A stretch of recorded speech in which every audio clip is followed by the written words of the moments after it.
దేవరాగం జ్ఞానయోగం వ్యాసపీఠం బహువేదశాస్త్రం బోధామృతహిత శ్రీమన్నారాయణం శివగౌరీ సంభాషిత సకల పురాణం అష్టాక్షరి పంచాక్షరి మంత్రావరణం అఖిల దేవతా సంస్తుతి పారాయణం జయమంగళకరమీ ప్రవచన శ్రవణం అనుదినము శుభము సుఖము జీవన గమనం దేవరాగం జ్ఞానయోగం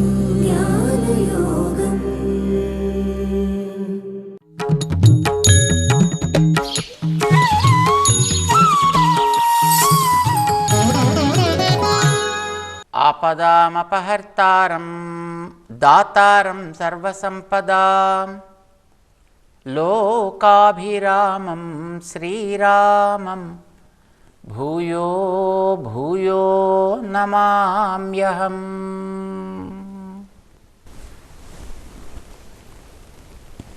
జై శ్రీమన్నారాయణ. ప్రియ భగవద్బంధువులారా, సామాన్యంగా మనం ఎవరైనా దేహం చాలించినప్పుడు భగవదైక్యం చెందాడనో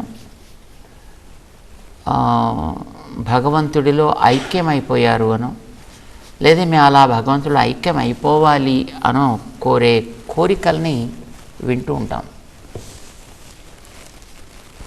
జీవుడికి దేహం చాలించిన తర్వాత ఐక్యమైపోతాడా?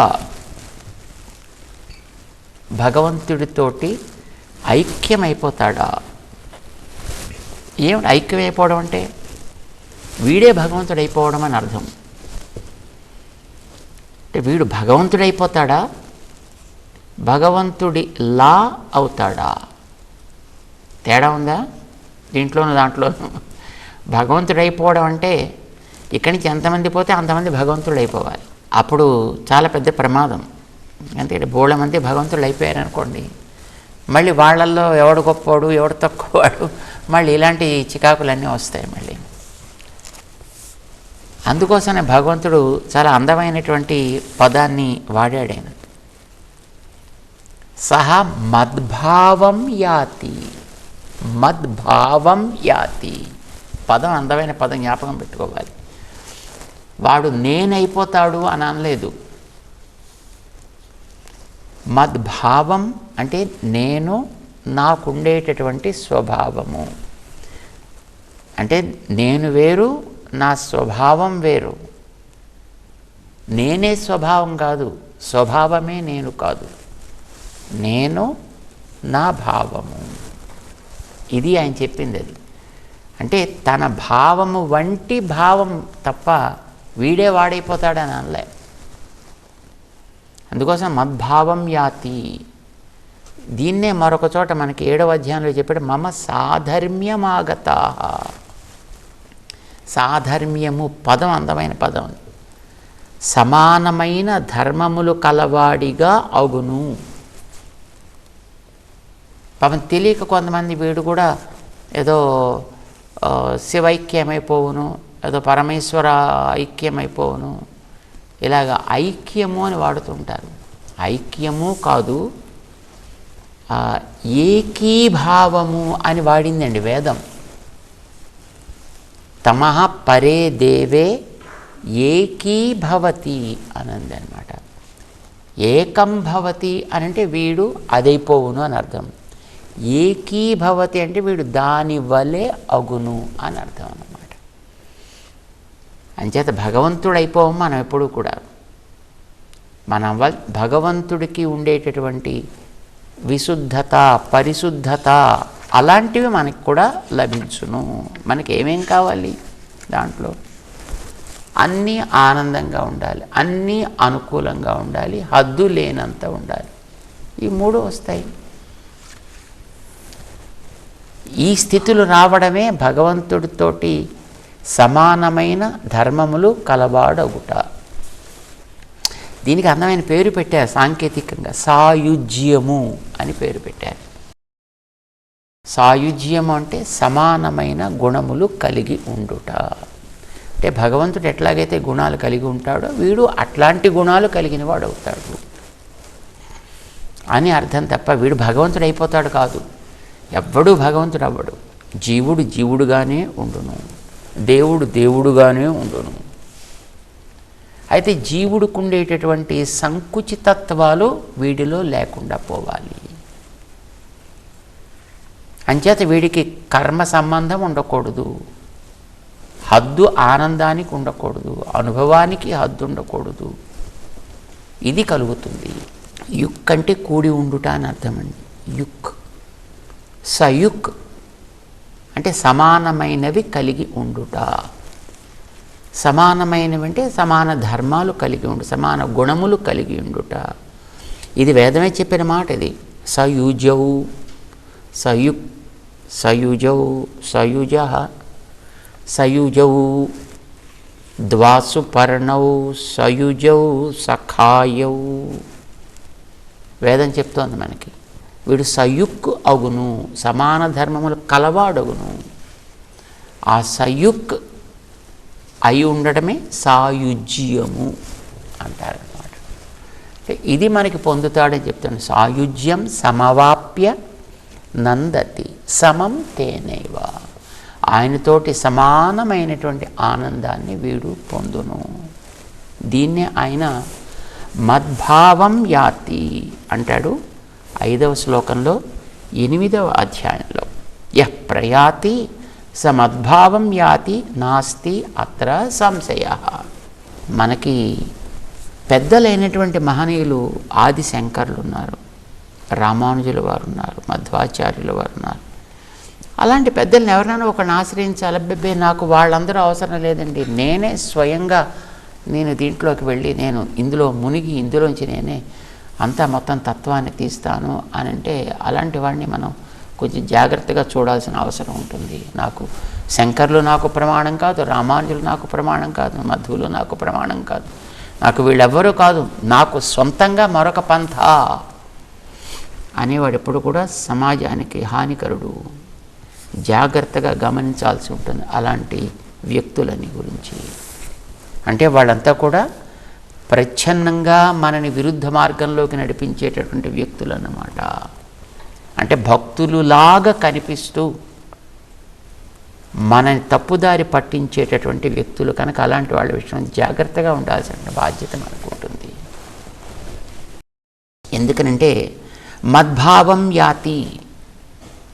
మనకి 5వ శ్లోకంలో కృష్ణుడు చెప్పిన దానికి మహానుభావులైనటువంటి శంకరాచార్యుల వారు రాసిన వ్యాఖ్యానాన్ని చదివి ఉంటే ఎప్పుడైనా ఎవరైనా దానికి తెలిసి ఉండేది.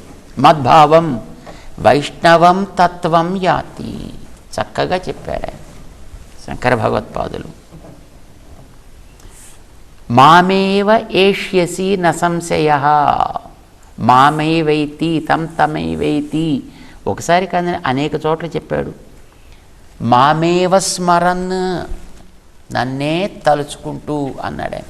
నన్నే అంటే ఎవరిని? వాస్తవాన్ని చెప్తుండేటువంటి ప్రకరణం కదా ఇది. ఇది ఏదో ఎవరినో మభ్యపెట్టడానికో వంచడానికో చెప్పేటటువంటి ప్రకరణం కాదు. ఇది తత్వాన్ని చెప్పే ప్రకరణము, పరమార్థాన్ని చెప్పేటటువంటి ప్రకరణం.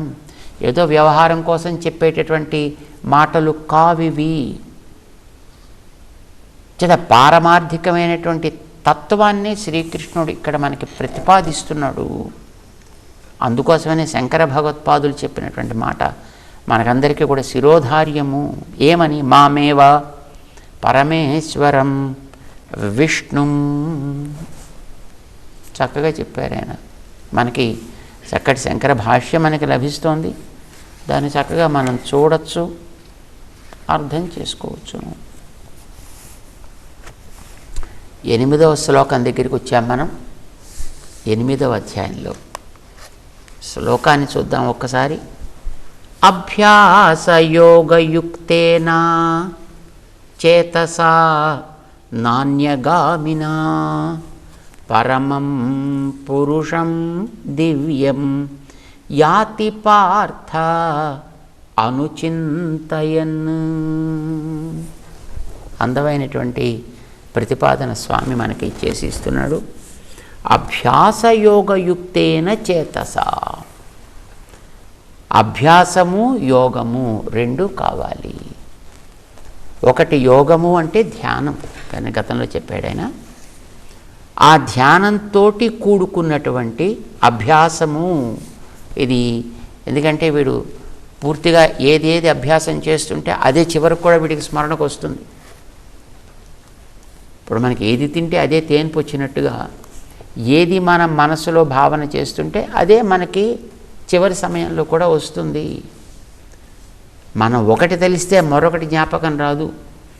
మనకి చదువుకునేటప్పుడు ఆ చదువుకునే సబ్జెక్ట్ ఏదో మ్యాథమెటిక్స్ అనుకోండి, మనకి మ్యాథమెటికల్ ప్రాబ్లమ్స్ అన్నీ చక్కగా జ్ఞాపకం రావాలనుకుంటే వాటిని అభ్యాసం చేస్తే అవి జ్ఞాపకం వస్తాయి పరీక్షల్లో. లేదు ఇతరమైనటువంటి ఏదో అభ్యాసం చేస్తే అదే వస్తుంది, ఇది రాదు. అంచేత ఏది ధ్యానం చేయాలో దానిని అభ్యాసం చేయాలి. అభ్యాసం ఎంతవరకు చేయాలి? సర్వేషు కాలేషు అని గతంలోనే చెప్పి ఉన్నాడు ఆయన. దాన్ని అనుస్మర అని కూడా చెప్పాడు ఆయన. అలాంటిది అభ్యాసంతో ఎవడైతే తన మనస్సుని నింపుకొని ఉంటాడో వాడు మాత్రమే నాన్యగామినా, ఇతర విషయాల్లోకి వాడి మనస్సు పోదప్పుడు. ఒక దాంట్లో ఒక పాత్రలో మనం ఏదో ఒక తేనెని నింపి పెట్టామనుకోండి, దాంట్లో మిగతాది ఏది పూసినా ఇక దాంట్లోకి వెళ్ళదు అది. అలాగే వీడు ఎవడు తన మనస్సులో ఈ ధ్యానాన్ని, భగవద్ ధ్యానాన్ని నింపి పెడతాడో, ఆ భగవంతుడు చేయించేదిగా, ఆ భగవంతుడి కోసం చేసేదిగా ఎవడైతే తన కర్మ అనుష్ఠానాన్ని అంతటా, అది ఏదైనా కావచ్చు, నిత్యకర్మ కావచ్చు, నైమిత్తిక కర్మ కావచ్చు, యుద్ధాది కర్మ కావచ్చు, ఏదైనప్పటికీ కూడా వాడు భగవంతుడికి అనుసంధానం చేస్తూ ఎవడైతే చేస్తాడో నాన్యగామినా చేతసా, వాడి మనస్సు ఇతరమైనటువంటి విషయాలని స్మరించదు.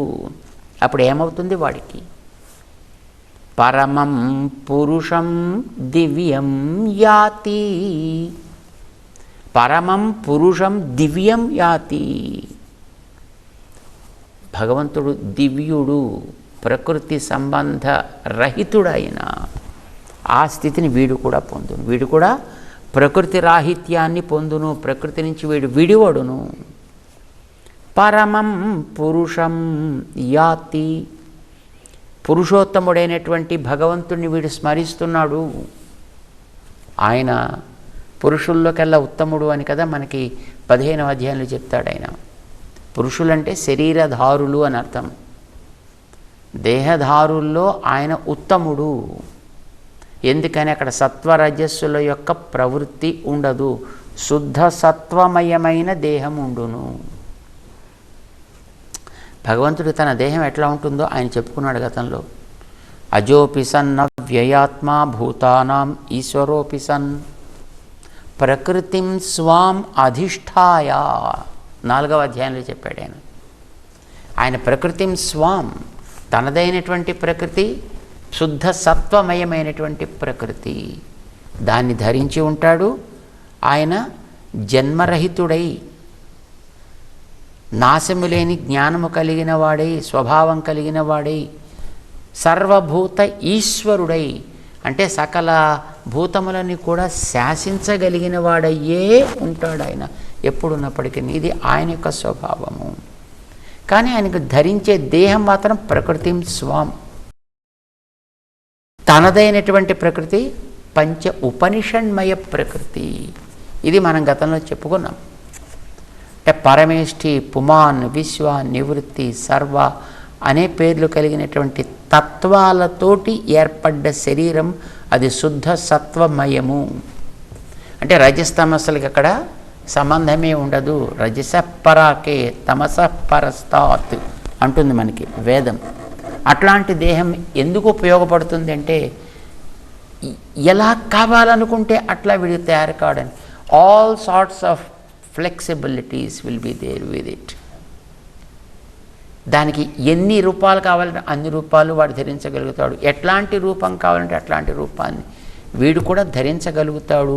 దేన్ని ధరించినా అది భగవంతుడికి వినియోగపడదగినదిగా వీడు ధరించగలుగుతాడు. అందులో ఉండే గొప్పతనం అది. సో అలాంటి స్థితి ఈ జీవుడికి కూడా ఏర్పడును. అట్లాంటి దేహధారణ చేయగలిగే స్థితి వీడికి వచ్చును. అంటే వీడికి కూడా అప్రాకృత దివ్య దేహధారిత్వం అనేది ఏర్పడుతుంది. పరమం పురుషం, పురుష అంటే దేహధారి అని అర్థం. పరమం పురుష, దేహములలోకెల్లా అతి ఉత్తమమైనటువంటి దేహమేదో అది వీడికి లభించును. దాన్ని వీడు యాతి పొందును. ఎందుకని? వీడు అనుచింతయన్, వీడు ఇప్పటి నుంచి కూడా అభ్యాసమును ఆరంభం చేశాను. అది వీడికి ఎప్పుడూ సాగుతూనే ఉంటుంది. అది వాడు ఎక్కడ ఉన్నా ఏ పని చేస్తున్నా లోపల అనుస్మరణము మాత్రము తొలగదు. అంచేత అనుచింతయన్ వీడు యాతి తప్పకుండా పొందును. ఏం పొందును అంటే వీడికి అత్యంత ప్రియమైనది. 3 లక్షణాలు ఉంటాయండి ఆ దేహానికి. 1 అత్యంత ప్రీతికరము, 2 అతి విశదతమము అంటే చాలా ట్రాన్స్పరెన్సీ ఉంటుంది దానికి. మనకి చూడండి అద్దం ఎట్లాగైతే చూస్తే ఇటు నుంచి అటు అటు నుంచి ఇటు కూడా మనకి స్పష్టంగా కనిపిస్తూ ఉంటుందో అట్లాగే వీడికి దేహం అనేటటువంటిది వాడి స్వభావాన్ని ఎప్పుడు కూడా మన దేహాలైతే అన్నిటినీ అడ్డేస్తాయి కదా. మనకి లోపల ఏమిటి అనేది మనకి తెలియకుండా మనకి అద్భుతమైనటువంటి కవచం ఒకటి మనకి ఏర్పడింది. అవతల వాడిని పచ్చడి చేసేద్దామని అనిపించినా మనకి అని నవ్వించగలిగేటటువంటి శరీరం మనది. సో మనకి లోపల ఏముంది అనేది బయటికి ప్రకటితం కాకుండా కప్పివేసేట కర్మకృత శరీరం మనది. కానీ వాడికి అలా ఉండదు. వాడికి ఏ స్వచ్ఛత ఉంటుంది వాడి దాంట్లో. ఏది ఎలా లోపల భావిస్తాడో అదే బయటికి ప్రకాశించేటటువంటి యోగ అతి విశేదతమమైనటువంటి దేహం వాడికి ఉంటుంది. అంతేకాదు అది దర్శన సమానాకారము అంటే వీడికి చాలా స్పష్టంగా భగవంతుడిని ఎదురుకుండా చూస్తున్నంత స్పష్టత వీడికి లోపల జ్ఞానంలో ఏర్పడుతుంది. ఈ 3 స్థితులు వీడికి ఏర్పడతాయి. దీన్నే వీడు అనుసంధానం చేస్తున్నాడు కనుక దాన్నే వాడు యాతి. అట్లాంటి స్థితిని అంటే భగవంతుడిని నేరుగా దర్శించగలిగే స్థితి ఏర్పడుతుంది, స్వచ్ఛత ఏర్పడుతుంది. ప్రియతమము అంటే వాడికి ప్రతిదీ అనుకూలంగానే ఉంటుంది. అప్పుడు వాడికి ప్రతికూలము వ్యతిరేకత అనేది వాడి దాంట్లో ఉండని. There is no question of any kind of negativity there and everything is so so so positive. యాతి పార్థ అనుచింతయన్ అని భగవంతుడు చక్కగా ఈ భగవంతుడిని అనుసంధానం చేసేటటువంటి వాడికి ఎంత సులభంగా చెప్పాడు. ఏమి వీడికి కష్టమే లేదు. వీడికి మిగతా వాళ్ళకైతే ఇంకా ఏదో శ్రమ పడాలి. ఐశ్వర్యం కోరుకున్న వాడికి ఏవో తెలియాలి, ఆత్మను కోరుకున్న వాడికి మరొకటి తెలియాలి. కానీ భగవంతుడిని కోరుకునేటువంటి వాడికి నిరంతరము వాడికి తను చేసే ప్రతిదీ లోపల ఉండేటటువంటి అంతర్యామిగా నడిపించేటటువంటి భగవంతుడే స్వీకరిస్తున్నాడు. తను చేసే ప్రతిదీ కూడా వాని ఆరాధనము, యజ్ఞము. కనుక వాడికి యజ్ఞం అనే భావన ఉంది. అది సతత స్మరణము ఉంది వాడికి. ఈ సతతము స్మరణ ఉంది కనుక వాడికి అంత్యకాలంలో కూడా ప్రత్యేకించి స్మరించాల్సిన అవసరం వాడికి లేదు. ప్రత్యేకించి ఆ సమయంలో కష్టం వచ్చిన సమయంలో దేవుణ్ణి తలుచుకోవాల్సిన అవసరం వాడికి రాదు. కష్టం వచ్చినప్పుడే దేవుణ్ణి వాడు తలుచుకుని అంటే మిగతా టైంలో వాడు తలుచుకోవట్లేదు కదా అర్థం వాడికి.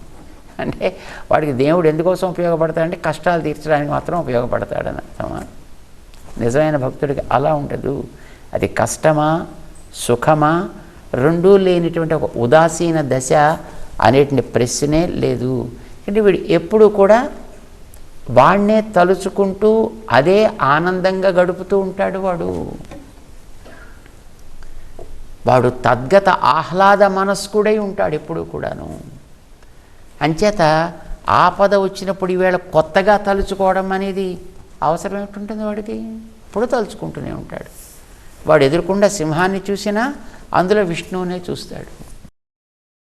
ప్రహ్లాదుడి స్థితి మనకు అదే కదా చెప్తుంది. మనకి పాముని చూశాడు, కత్తుల్ని చూశాడు, ఏనుగుల్ని చూశాడు, నిప్పుల్ని చూశాడు. ఏది చూసినా దానికోసం అదేదో తనకేదో చేస్తుంది అని అనుకోలేదు అతను అప్పుడు విష్ణువునే చూస్తున్నాడు, అంతకుముందు విష్ణువునే చూస్తున్నాడు. తండ్రి ఏదో చేసినా దాంట్లో కూడా విష్ణువునే చూశాడు. ఆయన విష్ణువే అతన్ని కాపాడుకున్నాడు. అంటే వీడేం చేస్తున్నాడు అనమాట? అనుచింతనము చేస్తున్నాడు. పరమం పురుషం దివ్యం అనుచింతయన్ యాతి. ఎప్పుడు కూడా భగవంతుడితో కలిసే వీడు తన యొక్క గమనాన్ని సాగిస్తూ ఉన్నాడు కనుక వీడికి అప్పుడు ప్రత్యేకించి తలుచుకోవాల్సిన అవసరం వీడికి ఉండదు. బట్ ఎప్పుడైనా నియమం అయితే ఒకటి, అది మనం తలుచుకుంటూ ఏది ఉంటామో అదే మనకి చివరి కాలంలో స్మరణకు వస్తుంది. చివరి కాల స్మరణ అనేది భగవంతుడి మీద కలగాలి అని అనుకుంటే ముందు నుంచి చేయాలి. అయితే ఇక్కడ రామానుజుల వారి యొక్క చరిత్రకి సంబంధించిన ఒక అందమైన సన్నివేశం ఉందండి. రామానుజుల వారికి విద్యాభ్యాసం చేసే రోజుల్లో అక్కడి నుంచి పూర్తి చేసుకుని బయటికి వచ్చేసిన తర్వాత కొన్ని సందేహాలు కలిగాయి. 6 సందేహాలు కలిగాయి. ఇవి ఎలా తీరాలి అని వారు ఆలోచించే సందర్భంలో కాంచీపూర్ణులని ఒక మహానుభావులు కాంచీపురంలో ఉండేవారు. వారు ప్రతిరోజు రాత్రిపూట దేవుడికి ఆయన శయనోత్సవంలో వింజామరం వీస్తూ భగవంతుడితోటి మాటలాడేవాడు అని విన్నారట. సరే, అలాంటి మహానుభావులు కదా, తనకి సందేహాలు తీర్చాల్సిందే అని వెళ్ళి ఆయన దగ్గర తనకు ఉండే 6 సంశయాలని కూడా వెలిపుచ్చారట. నాయన నేను భగవంతుని అడుగుతా, ఆయన చెబితే నీకు చెప్తాను అన్నారట. సరే, తర్వాత మళ్ళీ వీరు వెళ్ళినప్పుడు ఈయన భగవంతుణ్ణి అడిగారు. అడిగితే భగవంతుడు వారికి సమాధానాలు కూడా చెప్పారు. అందులో ఒక ప్రశ్న ఏంటంటే, జీవుడికి అంత్యకాల స్మృతి అనేది మనకి శాస్త్రం చెబుతోంది. కానీ అంత్యకాలంలో జీవుడు ఎట్లా ఉంటాడో మనకేం తెలుస్తుంది? వాడు ఏదైనా ఒక ప్రమాదం జరిగి దేహ బాధలతోటి పీడితుడై ఉండొచ్చు, లేదు వాడికి స్పృహే లేకుండా దేహం మీద పడి ఉండొచ్చు. అప్పుడు వాడు ఏం తలవగలుగుతాడు? కనుక అంత్యకాల స్మృతి మాత్రమే వీడికి మోక్షాన్ని ఇస్తుంది అంటే అసలు ఆ అంత్యకాల స్మృతి కలగడం అనేది చాలామందికి కుదరదు. ఎందుకని? కంఠ అవరోధన విధి కఫ వాత పిత్తముల చేత ఏర్పడితే వీడికి అసలు స్మృతే రాదు, వాటి యందు ఉండేటువంటి బాధ తప్ప. మరి ఇదే కనుక నియమం అయితే ఎవ్వడికి అసలు మోక్షం అనేటటువంటిది ఉండదు కదా. దీని గురించినటువంటి సంశయం ఒకటి నాకుంది, అది కాస్త మీరు అడిగి చెప్పండి అని అడిగారు. రామానుజుల వారి యొక్క ప్రశ్నని కాంచీపూర్ణులు కంచి వరదరాజస్వామి దగ్గర విన్నవించినప్పుడు అంత్యకాల స్మృతి సామాన్యమైనటువంటి రీతిలో అవసరమే, కానీ ఎవడైతే నాకు శరణాగతి చేస్తాడో అలాంటి వాడి విషయంలో గతంలో నేను చెప్పినటువంటి ఒక ప్రతిజ్ఞ ఉందయ్యా. వరాహ స్వరూపంలో నేను వచ్చినప్పుడు స్థితే మనసి సుస్వస్థే శరీరే సతియో నరః ధాతు సామ్యే స్థితే స్మర్త విశ్వరూపం చ మామజం తతస్థం మ్రియమాణంతు కాష్టపాషాణ సన్నిభం అహం స్మరామి మద్భక్తం నయామి పరమాంగతిం అని నేను చెప్పాను కదా అని అన్నట్టండి ఆయన. అంటే మామూలు వాడైతే తలుచుకోవాలి, కానీ ఒకసారి శరీరము ఇంద్రియాలు మనస్సు బుద్ధి కుదురుగా ఉండేటటువంటి సమయంలో ఎవడైనా సరే నాయందే తన యొక్క ఆత్మార్పణం చేసి నాయందే తన భారాన్ని పెట్టినట్టయితే అలాంటి వాడి విషయంలో అంతిమ స్మృతి చివర వాడికి ఉండి తీరాలి అనేటటువంటి నిర్బంధాన్ని నేను పెట్టను. ఎందుకంటే వాడికి ఓపిక ఉండేటప్పుడు కుదురుగా ఉండేటప్పుడు ఒకసారి నాయందు భారం పెట్టాడు కనుక వాడి యొక్క బాగోగుల్ని నేనే చూసుకుంటాను. అలాంటి ఒక ప్రాణప్రయాణ సమయే కఫవాత పిత్తై కంఠ అవరోధన విధి వాడికి ఏర్పడితే ఆ సమయంలో వాడు చేయాల్సినటువంటి స్మరణ నేనే చేస్తా. నా యందు ఒకసారి భారం పెట్టాడు కదా వాడు ఓపిక ఉన్నప్పుడు. ఓపిక లేనప్పుడు వాడి యందు ఇది నువ్వు చేస్తే తప్ప నీకు ఇది లభించదు అనే నిర్బంధాన్ని పెట్టే క్రూరుణ్ణి కాను నేను. చేత అప్పుడు తప్పకుండానే ఒక న్యాయవాది విషయంలో మనం మన భారాన్ని పెట్టి వాడిని మన తరఫున కోర్టులో వాదించమన్నప్పుడు మన తరఫున ఆయనే ఎట్లాగైతే అవసరం వచ్చినప్పుడు చక్కటి వాదన చేసి మనకి విజయాన్ని కలిగించగలుగుతాడో అలాగే ఈ దేహంలో ఉండే మంచి కాలంలో నాయందు భారం పెట్టినట్టయితే నేనే వాడిని స్మరించుకుంటా. చివరి క్షణాల్లో వాడు చేయలేనప్పుడు, చెయ్యగలిగి ఉండి వాడు చేయకపోతే కాదు, చెయ్యలేని స్థితి వాడికి దాపురించినట్లయితే ఆ అంతిమ స్మరణ నేను చేస్తాను అని భగవంతుడు రామానుజుల వారికి సమాధానం చెప్పమని చెప్పాడు అని మనకు ఒక అందమైనటువంటి సంఘటన రామానుజుల వారి కాలంలో కనిపిస్తుంది. కనుక ఎవరైతే రామానుజుల వారి యొక్క ఆదేశం ప్రకారం భగవత్ చరణాగతి చేసి ప్రపన్నులై చక్కటి వైష్ణవులై పంచసంస్కార పరులు అవుతారో అలాంటి వాళ్ళ విషయంలో భగవంతుడు అంతిమ స్మరణని ఆయన చేసుకుంటాడు. మిగతావన్నీ అందరికీ సమానము అన్నమాట అని ఇంతవరకు విషయ ప్రతిపాదన చేసి భగవంతుడు ఇక అభ్యాస యోగయుక్తుడు కావాలి అని చెప్పాడు. అంటే చక్కటి ధ్యానాన్ని అభ్యాసం చేయాలి అన్నాడు. ఏమి అభ్యాసం చేయాలి? ఇప్పుడు ఐశ్వర్యార్థికి వచ్చే స్థితి నువ్వు చెప్పావు, ఆత్మార్థికి వచ్చే స్థితి నువ్వు చెప్పావు, కానీ వాళ్ళు చేయవలసిన అభ్యాసం ఇది అని నువ్వు చెప్పలేదు కదయా. ఏం అభ్యాసం చేయాలి అని అడిగాడు అర్జునుడు. దానికి స్వామి 9వ శ్లోకం దగ్గర నుంచి అభ్యాస విధి ఏమిటి అనేది వివరిస్తాడు. తెలుసుకునే ప్రయత్నం మనం కూడా చేద్దాం. జై శ్రీమన్నారాయణ.